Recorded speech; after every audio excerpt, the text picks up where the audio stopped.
Hello friend, welcome back to Study Wire YouTube channel. और इस lecture में हम देखेंगे त्रिकोणमिति का सेकंड पार्ट। ठीक है, ट्रिग्नोमेट्री का सेकंड पार्ट। आई होप आपने सभी लोगों ने पहला लेक्चर देख लिया होगा। और सबसे पहली बात कि जिन लोगों ने अगर पहला लेक्चर नहीं देखा है तो मैं आपसे उम्मीद करूंगा कि सबसे पहले वीडियो को यहीं रोको और सबसे पहला लेक्चर देख लो, क्योंकि हम जो भी चीज़ें इसमें डिस्कस करेंगे, हमने पहले लेक्चर में कुछ कॉन्सेप्ट और 4 से 5 क्वेश्चन देखे थे। हम इसमें CND कॉन्सेप्ट देखेंगे और उसके साथ समथिंग 15 से 20 क्वेश्चन इसमें करेंगे। ठीक है, और 15 से 20 क्वेश्चन इसलिए करेंगे क्योंकि हमने पिछले लेक्चर में जो चीज़ें पढ़ी है उसके यहाँ पे अगर सारे हम क्वेश्चन कर लेते तो हमारे पूरे फॉर्मूले भी हमें याद हो जाएंगे और क्वेश्चन भी अच्छे हो जाएंगे। और जितने भी क्वेश्चन आज मैं इसमें कराने वाला हूँ सारे के सारे प्रीवियस ईयर पेपर के ही है। ठीक है, तो कोशिश करो कि पहला लेक्चर जिन लोगों ने नहीं देखा उसे देख लो, या तो फिर भी वीडियो रोक लो और कल के अगर आपने नोट्स बनाए तो नोट्स 2 मिनट में रिवाइज कर लो। ठीक है, उसके बाद अगर आप आगे देखोगे तो ज़्यादा बेटर होगा। ठीक है, तो देखो हमने कल पढ़ा क्या था, तो हमने मात्र इन चीज़ों पर डिस्कस किया था और थोड़े से मैं रिकॉल करा देता हूँ फॉर्मूले। ये राइट एंगल ट्रायंगल था। ठीक है, ये हो जाएगा हमारा बेस, ये हो जाएगा परपेंडिकुलर और ये हो जाएगा हाइपोटेनियस। ठीक है, मतलब ये हो जाएगा हमारा लंब, ये हो जाएगा आधार और ये लंब, ये हो जाएगा इधर आधार और ये हमारा हो जाएगा कर्ण। ठीक है, सबसे पहले हमने यहाँ देख लिया था यार, ये चीज़ें जरूरी भी है। साइन थीटा इक्वल टू लंब बटे क्या था, कर्ण। उसके बाद हमने बोला था कि आप कॉस थीटा याद करना, तो कॉस थीटा बराबर से क्या हो जाएगा, आधार बटे कर्ण। ठीक है, उसके बाद हमने बोला था कि आपको टेन थीटा याद करना है, तो टेन थीटा बराबर से हो जाएगा लंब बटे आधार। ठीक है, लंब बटे आधार। टेन के बाद हमने बोला था कि आपको याद करना है कॉट थीटा। ठीक है, कॉट थीटा, तो कॉट थीटा हो जाएगा आधार बटे लंब। कॉट के बाद हमने पढ़ा था कि सेक थीटा बराबर से, तो ये हो जाएगा कर्ण बटे आधार। फिर हमने लिया था कोसेक थीटा बराबर से, ये हो जाएगा कर्ण बटे लंब। ठीक है, इतनी चीजें हमने पढ़ी थी। हमने यहाँ 2 फॉर्मूले और देखे थे, एक tan theta equal to sine theta divided by cos theta. एक और फॉर्मूला देखा था हमने, कॉट थीटा बराबर से cos theta upon sine theta. ठीक है, इतनी चीज़ों पे हमने डिस्कस किया है। ठीक है, चाहो तो आप ये इसका इंग्लिश वाला देख लेना, इससे पहले का लेक्चर आपने देख लिया होगा। सबसे पहले मैंने यहाँ पे एक चीज़ बताई थी, उससे रिलेटेड कुछ चीज़ें और देख लो पहले। अब अगर हम राइट एंगल ट्रायंगल की बात करें, चीज़ें समझना। राइट एंगल ट्रायंगल अगर है तो जैसे ये हुआ A, ये हुआ B और ये हुआ C। अगर ये राइट एंगल ट्रायंगल है मतलब एंगल B इक्वल टू कितना, 90 डिग्री। अब हम इतना जानते हैं कि अगर कोई भी राइट एंगल ट्रायंगल है तो उनके तीनों एंगलों का जो सम है, योग होगा तीनों कोणों का, कितना होगा, 180 डिग्री। अगर ये वाला 90 हो गया, इसका मतलब angle C plus angle A, इन दोनों का सम कितना होगा, 90 डिग्री होगा। क्यों 90 डिग्री होगा, क्योंकि त्रिभुज के तीनों एंगलों का सम 180 होता है, तो ये हो गया 90, तो ये दोनों बचे, इन दोनों का सम कितना हो जाएगा, 90। ये चीज समझ पा रहे हैं।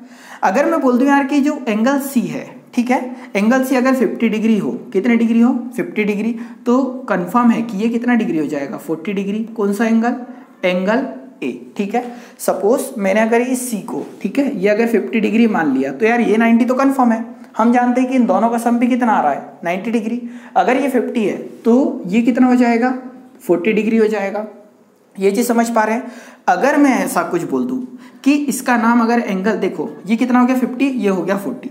यहीं पर अगर मैं इसको मान लेता 60 डिग्री, कौन सा, एंगल C अगर 60 डिग्री मान लेते तो आप जान रहे हैं कि एंगल A कितना हो जाता, 30 डिग्री, क्योंकि इन दोनों का सम भी कितना होगा, 90 डिग्री। ये चीज समझ पा रहे हैं।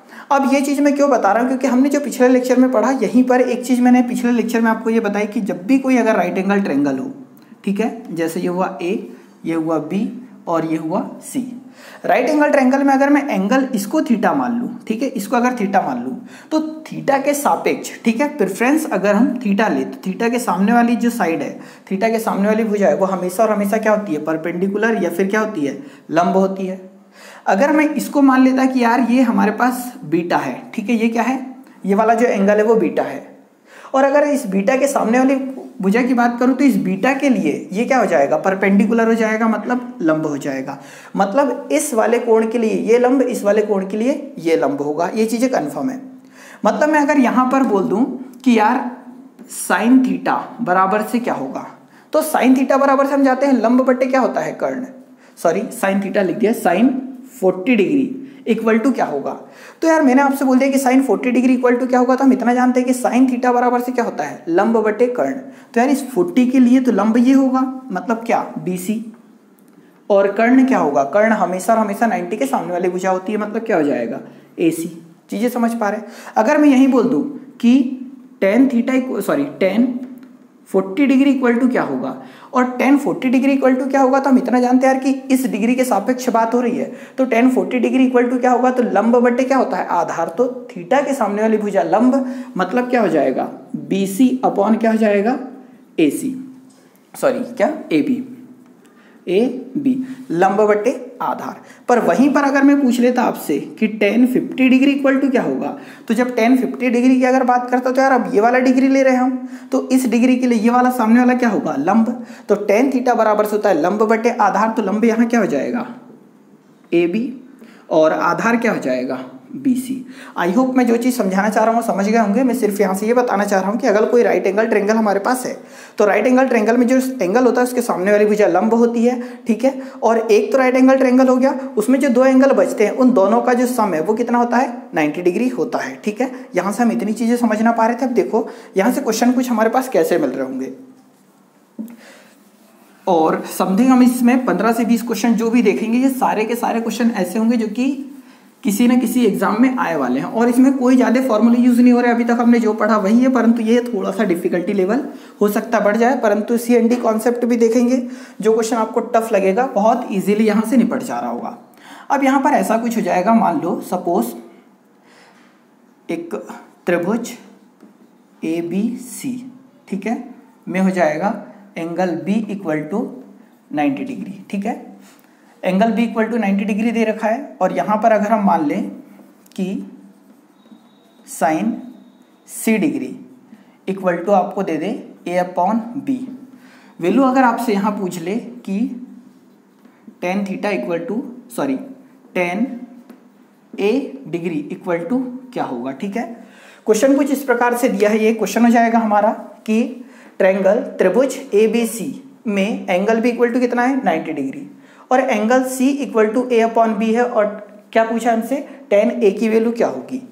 एक क्वेश्चन और यहाँ, ये पहला क्वेश्चन हो गया। हम यहाँ दूसरा क्वेश्चन ये भी पूछ सकते हैं कि tan B डिग्री की वैल्यू, यहाँ जाएगा tan C डिग्री की वैल्यू क्या होगी। यहीं पर अगर हम एक क्वेश्चन तीसरा ये ले लें कि सेक C डिग्री की वैल्यू क्या होगी, ठीक है। मतलब ये हमें क्वेश्चन दिया है, इस क्वेश्चन के माध्यम से हम दोनों तीनों क्वेश्चन देखेंगे कि इन तीनों की वैल्यू क्या होगी, और बहुत सिंपल से क्वेश्चन है, मैक्सिमम ये पेपर में पूछे जाते हैं। यार अब हम इतना जानते हैं कि जो हमने पिछला लेक्चर देखा तो उसमें हमने ये चीजें देखी थी कि साइन C इक्वल टू अगर A अपॉन B है, तो हम ये जानते हैं कि साइन थीटा बराबर से क्या होता है, लंब बटे कर्ण। साइन थीटा बराबर से होता है लंब बटे कर्ण। तो डायरेक्टली अगर हम एक राइट एंगल ट्रायंगल बनाएं, यहाँ हमें दे रखा है कि जो B इक्वल टू, मतलब एंगल B इक्वल टू कितना है, 90, मतलब जो 90 डिग्री है वो किस पर बन रहा है, B पर बन रहा है, मतलब ये तो हो जाएगा B। इसको अगर मैं मान लूँ A, तो ये B, और ये क्या हो जाएगा, C हो जाएगा। अब साइन C बोला, मतलब साइन C डिग्री मीन्स ये वाले कोण की बात कर रहा है, साइन C डिग्री मतलब ये वाले कोण की बात कर रहा है, तो इसके सामने वाला लंब हो जाएगा, ठीक है, ये लंब हो जाएगा, ये कर्ण हो जाएगा, और ये क्या हो जाएगा, आधार। तो साइन थीटा बराबर से होता है लंब बटे कर्ण। तो लंब क्या हो जाएगा, ये लंब का मान है, यहाँ पर अगर हम देखें तो लंब बटे कर्ण, तो लंब का मान आ जाएगा कितना, A, कर्ण का मान कितना आ जाएगा, B। जब हम इसमें पाइथागोरस थ्योरम अप्लाई करेंगे, ठीक है, इसको x मान लेना, जब सॉल्व करोगे पाइथागोरस थ्योरम, तो यहाँ पर जो BC की वैल्यू आ रही होगी वो आ रही होगी B का वर्ग माइनस A का वर्ग, ये वैल्यू यहाँ से आ जाएगी, ठीक है। साइन C बोला इसलिए हमने यहाँ रखा, और साइन C बराबर से लंब बटे कर्ण होता है, तो लंब का मान A, कर्ण का मान B। पाइथागोरस थ्योरम जब आप अप्लाई करोगे तो ये वैल्यू इतनी आ जाएगी, मतलब BC की वैल्यू आ जाएगी अंडर रूट B का स्क्वायर माइनस A का स्क्वायर। हमसे यहाँ अगर tan A की वैल्यू पूछता, ठीक है, tan A की वैल्यू पूछता, तो हम इतना जानते हैं यार कि लंब बटे आधार होता है, tan थीटा बराबर से लंब बटे आधार। पर देखो यहाँ tan के साथ थीटा क्या ले रहा है, एंगल कौन सा है, A, मतलब ये वाले एंगल के साथ ये वाला एंगल रेफरेंस पॉइंट है हमारा। तो इस वाले एंगल के लिए अगर हम देखें तो लंब क्या होगा, इसका सामने वाला और इसके सामने वाला लंब होगा, मतलब हम इतना जानते हैं कि tan A बराबर से लंब बटे आधार होता है, तो लंब की वैल्यू A के सापेक्ष क्या होगी, ये लंब होगा, और ये क्या होगा, आधार। तो लंब क्या है, अंडर रूट B का स्क्वायर माइनस A का स्क्वायर, तो यहाँ क्या जाएगा, अंडर रूट B का स्क्वायर माइनस A का स्क्वायर, और अपान आधार क्या हो जाएगा, तो A के लिए लंब और ये आधार, तो बटे में क्या जाएगा a। मतलब हमसे अगर tan a डिग्री की वैल्यू पूछती तो हमारा आंसर आ जाता क्या, √b का स्क्वायर माइनस a का स्क्वायर अपॉन a। वहीं पर अगर tan c पूछा है तो हम tan c बराबर से क्या निकालेंगे, हम अब यहाँ इस एंगल की बात हो रही है, रेफरेंस ले रहे हैं c को ले रहे हैं, तो इस वाले कोण के सापेक्ष अगर हम देखें तो सामने वाली भुजा लंब होगी, तो इस c के लिए लंब बटे आधार, तो लंब क्या हो जाएगा a, क्योंकि tan थीटा बराबर से होता है लंब बटे आधार, और c के लिए लंब होगा a और आधार होगा कितना, √b का स्क्वायर माइनस a का स्क्वायर, तो √ क्या हो जाएगा, b का स्क्वायर माइनस a का स्क्वायर। आई होप आप चीजें समझ रहे होंगे। फिर बोला कि सेक c डिग्री इक्वल टू क्या होगा, तो यार पहले तो ये देखो सेक थीटा बराबर से क्या होता है, तो सेक थीटा बराबर से होता है कर्ण बटे आधार। क्या होता है, सेक थीटा बराबर से होता है कर्ण बटे आधार, और कर्ण बटे आधार होता है तो देखो 90 डिग्री के सामने वाली भुजा तो कर्ण होती है, तो कर्ण की जगह कितना जाएगा, कर्ण की जगह जाएगा b, कर्ण की जगह क्या जाएगा b, और कर्ण बटे आधार है तो देखो यार पहले तो ये देखना है c, तो कोण c ये है, इसके लिए ये कर्ण होगा और ये क्या होगा आधार, तो कर्ण बटे आधार होगा, तो आधार की वैल्यू हमारे पास क्या है, √b का स्क्वायर माइनस a का स्क्वायर। ऐसा हो सकता है कुछ लोगों को ये लेक्चर स्लो लग रहा हो, मतलब धीरे में बोल रहा हूँ, तो वो बढ़ा ले, स्पीड बढ़ा ले, और जिन लोगों को अगर स्पीड ज़्यादा लग रही तो थोड़ा कम कर ले, ठीक है, स्पीड मेरे अनुसार ज़्यादा बेटर होगी। आई होप आप ये सारी चीज़ें समझे होंगे, ठीक है, ये सारी चीज़ें हो गई। एक क्वेश्चन और देखते हैं जो क्वेश्चन पेपर में पूछा गया है, मतलब हम यहाँ ऐसा कुछ कर लेते हैं कि त्रिभुज ABC में कोण B इक्वल टू इतना है। यहाँ पर हम ये बोल सकते हैं कि cos 73 degree equal to cos 73 degree equal to P upon Q है, ठीक है, 73 degree equal to P upon Q है, और आपसे यहाँ वैल्यू पूछ लेगा वो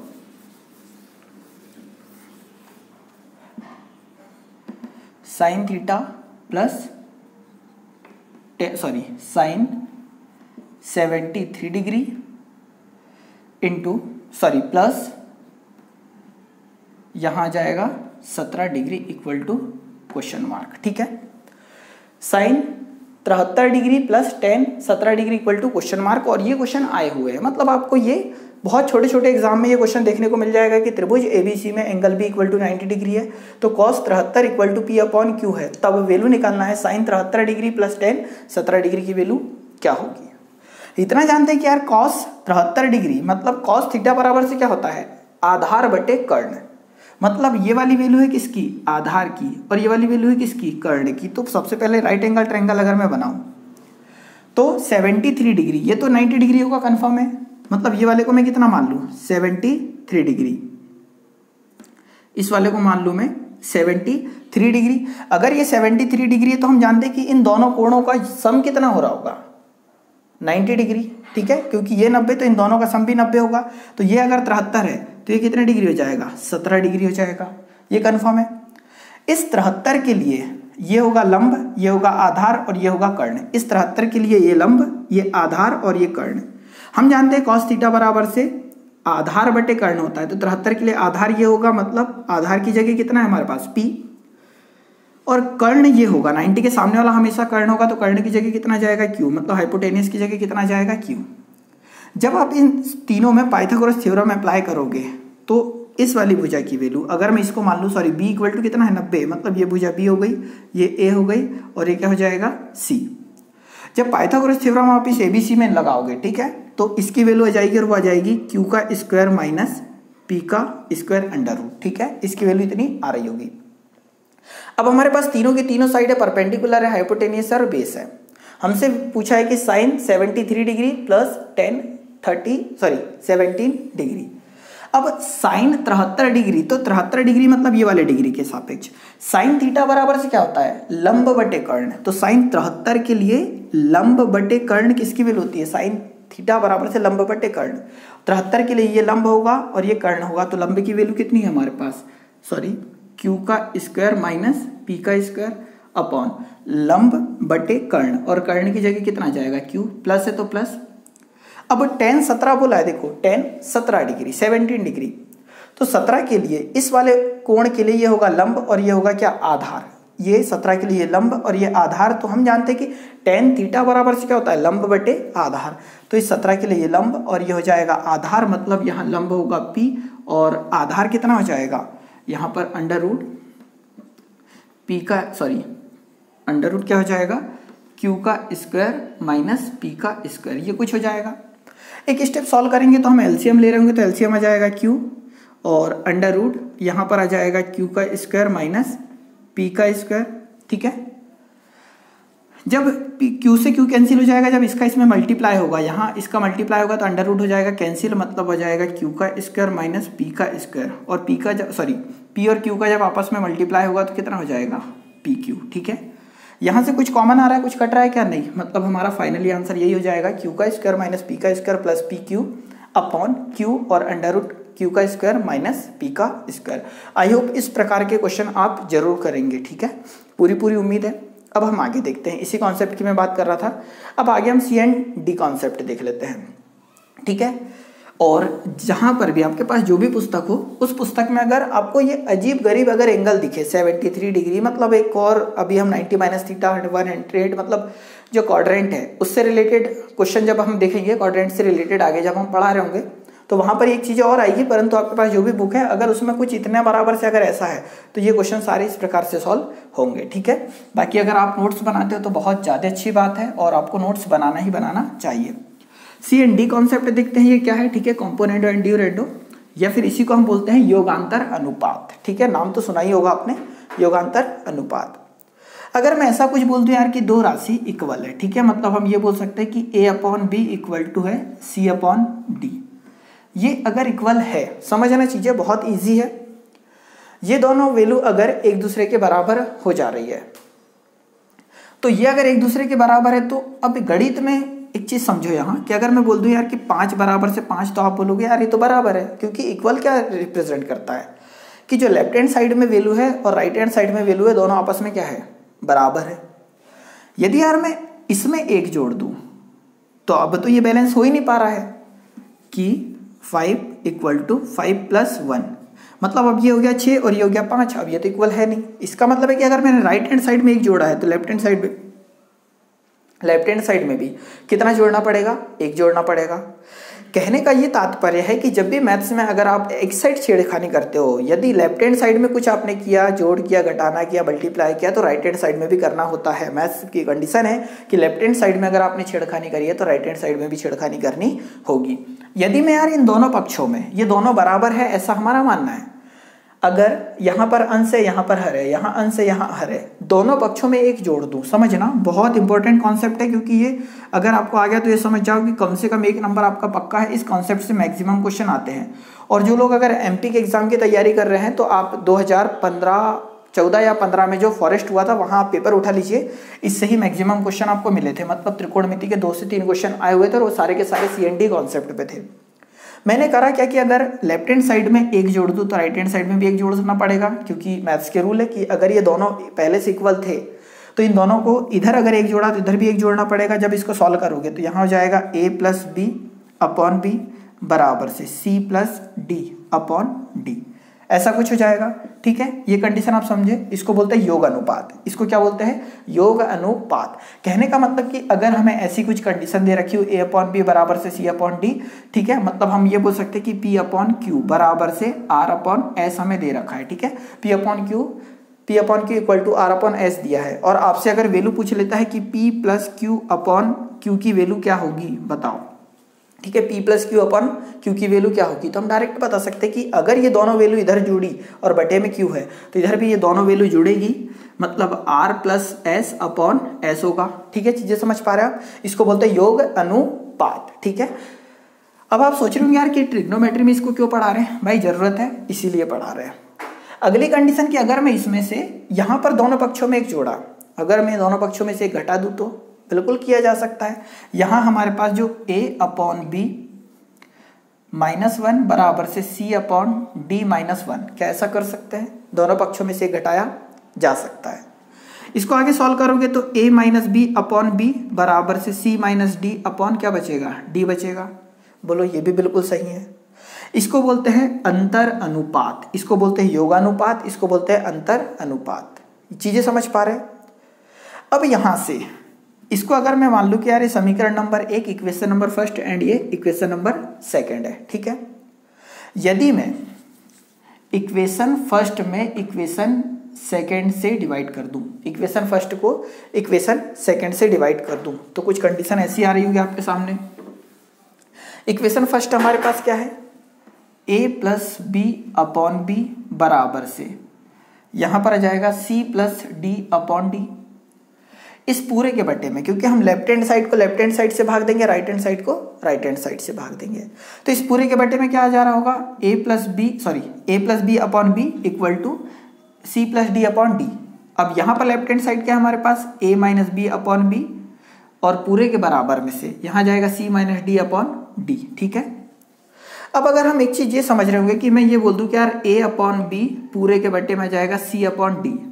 जब दो राशि एक दूसरे के बट्टे में हो, ठीक है, जब दो राशियां जो भिन्न है आपस में, ये भी भिन्न है अंश अपॉन हर और ये भी भिन्न है, ठीक है, फ्रैक्शन है दोनों, अगर दोनों एक दूसरे के बट्टे में हो तो जब हम इसको सॉल्व करते हैं तो मैं ये बोल सकता हूँ कि यार ये a अपॉन बी तो a अपॉन बी रहेगा, पर बट्टे वाली राशि पलट कर गुणे में हो जाती है। पलट कर मतलब क्या, इसको पलटाएंगे तो होगा d अपॉन सी, और बट्टे वाली राशि किस में हो जाती है, गुणे में हो जाती है, ठीक है। अगर जानते हो तो अच्छी बात है, नहीं जानते हो तो मेरा काम है कि हर एक छोटी छोटी चीज़ें सिखाना, जिससे आपको मेरे जो कैलकुलेशन इसमें कोई दिक्कत ना हो। ये चीज़ें आप समझ रहे होंगे। एक स्टेप और आगे अगर हम सॉल्व करें, ठीक है, तो यहाँ से आ जाएगा a plus B upon B into B upon A minus B बराबर से c plus D upon D multiply by D upon C minus D.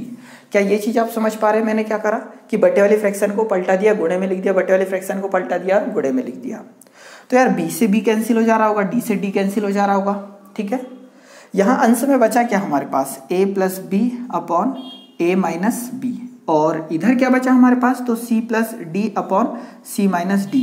अब ये समझना यार कि जिन लोगों को ये कॉन्सेप्ट आ गया, मतलब गणित में आपको एक ऐसी चीज़ें आने लग गई जो कि बहुत भयानक होगी। क्वेश्चन आपको बहुत लेंथी दिख रहा होगा पर सेकंडों में सॉल्व हो जाएगा, और यहीं पे नहीं, ये आपको अलजेब्रा में भी जरूरत पड़ेगी। यही आपको चीज़ें जरूरत पड़ेगी जब बड़े बड़े क्वेश्चन आपने त्रिकोणमिति घातांक करनी में देख रखे होंगे, ठीक है। एक करनी के अंदर बड़ी बड़ी वैल्यू लिख रखी होती है, वहां पर भी ये कॉन्सेप्ट अप्लाई होता है। इसी को बोलते हैं योगांतर अनुपात, ठीक है। a plus B upon A minus B equal to C plus D upon C minus D. इसको क्या कहा जाता है, योगांतर अनुपात। कहने का मतलब है कि जब अगर हम, ठीक है, हमारे पास कोई वैल्यू दे रखी हो ऐसा कुछ, कि यदि हमसे बोल देते हैं कि a अपॉन बी बराबर से c अपॉन डी है, इसमें अगर योगांतर अनुपात लगाना है तो योगांतर अनुपात तभी लगता है जब दोनों पक्षों में अंश और हर दोनों हो तब, अदरवाइज तो योगांतर अनुपात नहीं लगता है। तो यहाँ a अपॉन बी बराबर से c अपॉन डी है, तो यहाँ पर ये हमारे पास इसमें जब योग और अंतर दोनों अनुपात लगाएंगे, योगांतर अनुपात, कॉम्पोनेंडो एंड ड्यूरेंडो, तो योगांतर बोला तो योग इधर और अंतर बोले तो नीचे, तो योग मतलब क्या हो जाएगा a प्लस बी और अंतर मतलब क्या हो जाएगा a माइनस बी बराबर से, यहाँ योग मतलब हो जाएगा c प्लस डी और अंतर क्या हो जाएगा c माइनस डी। तो समझ पा रहे, जब इसमें योगांतर अनुपात लगाए तो डायरेक्ट पहले दोनों वैल्यू को जोड़ना है और बटे में अंश वाली वैल्यू में से हर वाली माइनस कर देना। यहाँ पर दोनों वैल्यू को जोड़ना है और अंश वाली वैल्यू को हर में से माइनस कर देना है। वहीं पर एक कंडीशन में डायरेक्ट अगर लिखा दूं कि कोई वैल्यू अगर हमको ऐसी कुछ दे रखी कि a plus B upon A minus B बराबर से c प्लस डी अपॉन सी माइनस डी है। अगर कोई वैल्यू हमको डायरेक्ट ऐसी दे रखी कि a plus B upon A minus B और c प्लस डी अपॉन सी माइनस डी है, इसमें भी अगर हम फिर से योगांतर अनुपात लगा दें एक बार, और योगांतर अनुपात जब आप लगा दोगे तो आप इतना जान रहे हैं, जब इसमें योगांतर अनुपात लगाएंगे तो योगांतर अनुपात में क्या होता है, अंश और हर की वैल्यू जुड़ जाती है। तो इसमें अंश और हर की वैल्यू अगर हम जोड़ेंगे तो a प्लस बी बटे वाली वैल्यू को ऊपर जोड़ना है, मतलब क्या हो जाएगा a और माइनस बी। अब अंश की वैल्यू में से हर की वैल्यू क्या हो जाएगी, माइनस, तो a प्लस बी, और अब देखो ये जब माइनस हो रही होगी तो माइनस a और प्लस का क्या हो जाएगा b इक्वल टू, यहाँ पर अगर हम देखोगे तो c प्लस डी प्लस सी माइनस डी अपॉन में क्या हो जाएगा, c प्लस डी माइनस सी और प्लस का क्या हो जाएगा d, क्योंकि जब माइनस का मल्टीप्लाई होगा तो माइनस का c और माइनस माइनस प्लस का d। सॉल्व करोगे तो a से a कट गया, c से c कट गया, ठीक है।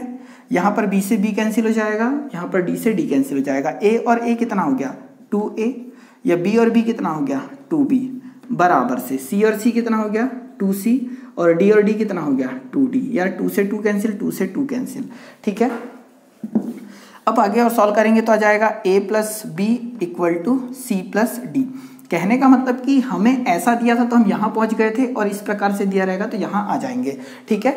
मतलब जब हमें a upon B equal to C upon D है तो डायरेक्टली हम a plus B upon A minus B equal to C plus D upon C minus D कर सकते हैं। और अगर हमें इस प्रकार से दिया हो कि a plus B upon A minus B equal to C plus D upon C minus D है तो उसको डायरेक्ट लिख सकते हैं a upon B equal to C upon d, a upon B और c अपॉन डी लिख सकते हैं। आई होप आप ये सारी चीज़ें समझे होंगे।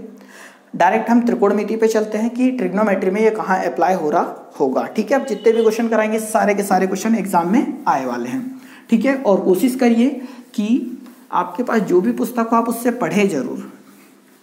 मेरी पूरी कोशिश रहेगी कि जो भी पुस्तक मैंने रिकमेंड करी है उन पुस्तकों का मैं डायरेक्ट पूरा सॉल्यूशन डाल दूँ, ठीक है। मतलब हर संडे पूरा का पूरा एक चैप्टर आपको हो सके तो मिल जाएगा। बाकी अगर आपको ऐसा लगता है तो आप कमेंट बॉक्स में कमेंट कर दीजिएगा, तो आपको सारी चीज़ें मैं प्रोवाइड करा दूंगा। यहाँ पर हम देखते हैं पहला क्वेश्चन, छोटा सा एक क्वेश्चन लिख रखा है कि tan theta plus cot theta upon tan theta minus cot theta equal to दे रखा है 2, और यहाँ पर ये कंडीशन दे रखी है कि 0 degree is less than equal to theta degree is less than equal to 90 degree, और यहाँ से आपको वैल्यू निकालनी है साइन थीटा इक्वल टू क्या होगा, ठीक है। आया हुआ क्वेश्चन है, ये दिया है, ये भी कंडीशन दे रखी है और इसकी वैल्यू हमें लानी है, ठीक है। 1 मिनट रुकना, 10 सेकेंड।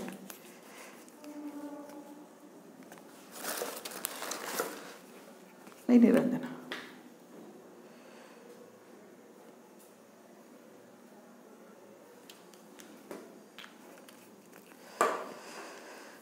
अब देखो यार, ये दिया है कि tan theta plus cot theta, ink कम हो रही थी ना, क्या हो रहा है आपको थोड़ी प्रॉब्लम हो रही होगी यहाँ। अब देखो हमने ये बोला था यार कि जब हम सी एंड डी अप्लाई करते तो मैंने अभी ये लिख रखा था a plus B upon A minus B equal to C plus D upon C minus d, ये दिया है। अब यहाँ पर देखो अंश में दो जो राशियाँ जोड़ी है वही अंश में दो राशियाँ माइनस हुई है।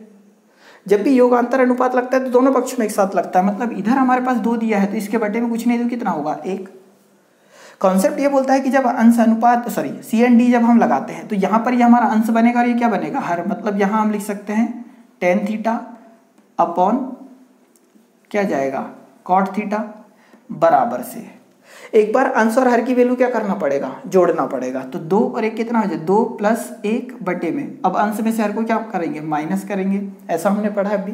ये अंश बटे हर हो गया डायरेक्टली, ठीक है। a प्लस बी, तो यहाँ हम इसको क्या लिख सकते हैं a अपॉन बी बराबर से c अपॉन डी, और ये आया कहाँ से, जब हमने इसको एक बार जोड़ा और एक बार इनको घटाया, उसी प्रकार से। तो हम ये हमारा अंश है और ये हर है, ये अंश है और ये हर है, तो अंश अपॉन हर लिखा बराबर से इन दोनों को अंश में जोड़ा और हर में माइनस करेंगे। अगली स्टेप हम देखेंगे, देखो 2-3 क्वेश्चन देख लोगे चीज़ें समझ में आ जाएगी। अगर थोड़ी भी दिक्कत हो रही हो अदरवाइज आप थोड़ा सा वीडियो बैक कर सकते हैं, देखोगे ज़्यादा बेटर रहेगा। और tan थीटा अपन कॉट थीटा है तो हम इतना जानते हैं कि tan थीटा की वैल्यू कितनी होती है sine theta upon cos theta, होता है ऐसा कुछ। और यहाँ पर कॉट थीटा की वैल्यू क्या होती है cos theta upon sine theta, ठीक है। 2 और 1 कितना हो जाएगा 3, और बट्टे में से 2 में से 1 घटाओगे तो कितना बचेगा 1, मतलब लिखने की आवश्यकता नहीं है। इसको अगर हम सॉल्व करेंगे तो हमारे पास आ जाएगा sine theta upon cos theta into, ये वैल्यू पलट जाती है तो यह आ जाएगा कितना sine theta upon cos theta equal to कितना जाएगा 3। कुछ लोग बोल रहे होंगे सर इसको डायरेक्ट चेंज क्यों नहीं करा, भाई मैंने जो चीज़ पढ़ाई नहीं मैं उसको नहीं कर पाऊंगा, जो चीज़ मैंने पढ़ाई है वही फॉर्मूला अगर अप्लाई करूँ तो आपको समझ में ज़्यादा आएगा। साइन का साइन में मल्टीप्लाई होगा तो साइन स्क्वायर थीटा, कॉस का कॉस में मल्टीप्लाई होगा तो cos square theta equal to कितना है हमारे पास 3 है। साइन अपॉन कॉस क्या होता है tan थीटा, यहाँ भी वर्ग है यहाँ पर भी वर्ग है तो यहाँ वर्ग हो जाएगा बराबर से 3, वर्ग का पक्षांतर करेंगे क्या लग जाएगा करनी, मतलब हमारे पास tan थीटा की वैल्यू कितनी आ गई √3, tan थीटा की वैल्यू कितनी आ गई √3। पर हमसे पूछा किसकी वैल्यू है साइन थीटा की, ठीक है। थोड़ा सा स्क्रीनशॉट ले लो या फिर ये कर लीजिए उतार लो, है ना। अब हम हमारे पास आ गई कि tan थीटा की वैल्यू आ रही है √3, तो हम इतना जानते हैं यार देखो टेन थीटा की वैल्यू अगर √3 आई है, बटे में कुछ नहीं है मतलब कितना होगा 1, और टेन थीटा बराबर से क्या होता है भाई, तो ये अगर थीटा हुआ तो टेन थीटा बराबर से होता है लंब बटे आधार, टेन थीटा बराबर से लंब बटे आधार। तो जब सॉल्व करोगे तो ये वैल्यू आ जाएगी कितनी 2, ठीक है, सॉल्व करोगे तो आएगी ये वैल्यू 2। साइन थीटा की वैल्यू पूछा तो साइन थीटा बराबर से क्या होता है लंब बटे कर्ण, तो लंब कितना है थीटा के लिए, कर्णी 3 और कर्ण कितना है 2, तो फाइनली आंसर कितना आ जाएगा कर्णी 2, कर्णी 3 बटे 2। चीजें समझ पा रहे हैं आप, ठीक है, इसको उतार लीजिए। एक क्वेश्चन और देखते हैं। सारे के सारे जितने क्वेश्चन होंगे C&D कॉन्सेप्ट पे ही होंगे, मतलब आपको समझने में काफी सहूलियत होगी। अगला क्वेश्चन हम यहां देख लेते हैं यार कि क्वेश्चन नंबर 2, ठीक है, sine theta plus cos theta upon sine theta minus cos theta equal to 7, और यहाँ पर आपसे पूछा हमने कि टेन थीटा इक्वल टू क्या होगा, ठीक है।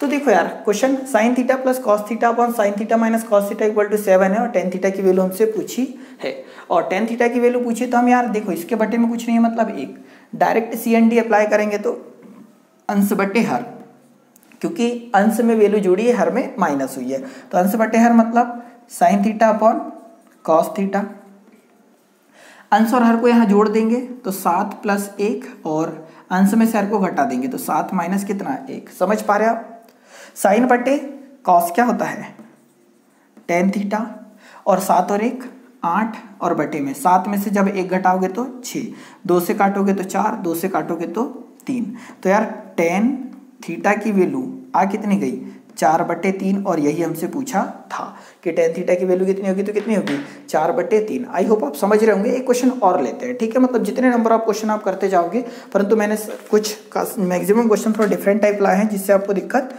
कम हो, ठीक है। एक क्वेश्चन और देखते हैं,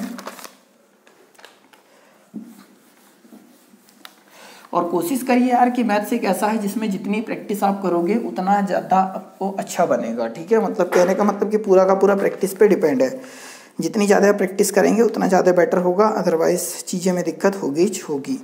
एक और क्वेश्चन सेम कि sine theta plus cos theta upon cos theta minus sine theta minus cos theta equal to 5/4। Value आपसे पूछा है कि टेन थीटा इक्वल टू क्या होगा, ठीक है। सारे के सारे क्वेश्चन एग्जाम में आए वाले हैं, कोशिश करना नोट्स बना लो। यहाँ पर ये क्वेश्चन दिया है कि sine theta plus cos theta upon sine theta minus cos theta equal to हो जाएगा 5/4, और टेन थीटा की वैल्यू पूछी है। डायरेक्ट C&D यार, क्योंकि यहाँ 2 वैल्यू प्लस की हो रही है, यहाँ 2 वैल्यू माइनस की, इसका मतलब ये अंश बनेगा, ये हर बनेगा, तो यहाँ हम लिख देंगे क्या साइन थीटा बटे कॉस थीटा, अंश और हर को जोड़ेंगे तो 5 और 4 कितना 9, और 5 में से 4 घटाएंगे तो कितना 1, जरूरत ही नहीं लिखने की। साइन बटे कॉस क्या होता है टेन थीटा इक्वल टू 9, और टेन थीटा इक्वल टू कितना हो गया 9, और पूछा ही था कि टेन थीटा इक्वल टू क्या होगा, तो 9। फाइनली यही है हमारा क्या आंसर, ठीक है। अगले क्वेश्चन की ओर चलते हैं। अब देखो यार चीज़ें तो आपको काफ़ी कुछ समझ में आ ही रही होगी, है ना, तो अगर चीज़ें समझ में आ रही है तो वीडियो को लाइक और शेयर जरूर कर देना यार, अच्छा होगा। बाकी इच्छा आपकी, कोई जोर जबरदस्ती नहीं है, बाकी लेक्चर देखो, एंजॉय करो आप।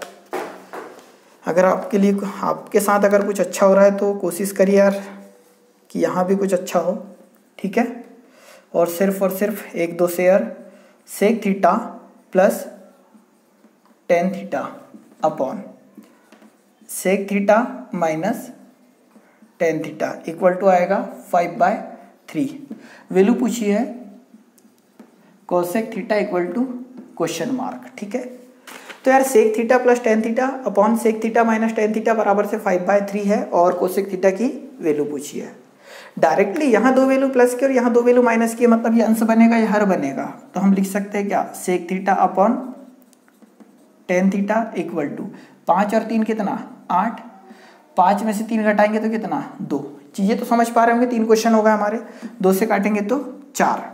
यहाँ देखो सेक थीटा को एक चीज़ समझना, कल मैंने आपको बताया था कि यार कॉस थीटा बराबर से होता है 1/सेक थीटा, मतलब कॉस का अपोजिट होता है सेक, और हम इतना जानते हैं यार कि टेन थीटा बराबर से तो होता है sine theta upon cos theta. तो सेक की जगह में लिख दूंगा क्या, 1 अपॉन कॉस थीटा, जिनको नहीं पता हो जरूर लिखना। टेन थीटा की जगह जाएगा sine theta upon cos theta बराबर से, यहाँ बचा कितना 4। अब हम इसको क्या लिख सकते हैं, 1 upon cos theta into cos theta upon sine theta. Cos से कॉस कैंसिल और इधर हमारे पास कितना है 4। यहाँ बचा क्या 1/साइन, ठीक है, 1 upon sine theta equal to कितना है हमारे पास 4। कल मैंने जो चीज़ पढ़ा रखी थी, मैंने एक चीज़ और बताई थी कि साइन थीटा का अपोजिट होता है क्या, 1 upon cosec theta. Sine theta बराबर से क्या होता है 1 अपॉन कोसेक थीटा। तो यहाँ पर ऐसा भी तो बोल सकते हैं कि साइन का इधर पक्षांतर कर दो, कोसेक का इधर कर दो, तो हम ये बोल सकते हैं कि 1 upon sine theta equal to क्या होता है कोसेक थीटा। तो 1 अपॉन साइन की जगह क्या जाएगा कोसेक थीटा इक्वल टू कितना 4, और हमसे पूछी था कि कोसेक थीटा की वैल्यू कितनी होगी, तो 4 होगी। आई होप आप चीजें समझ पा रहे होंगे, ठीक है, मिटा दूं। आगे चलते हैं।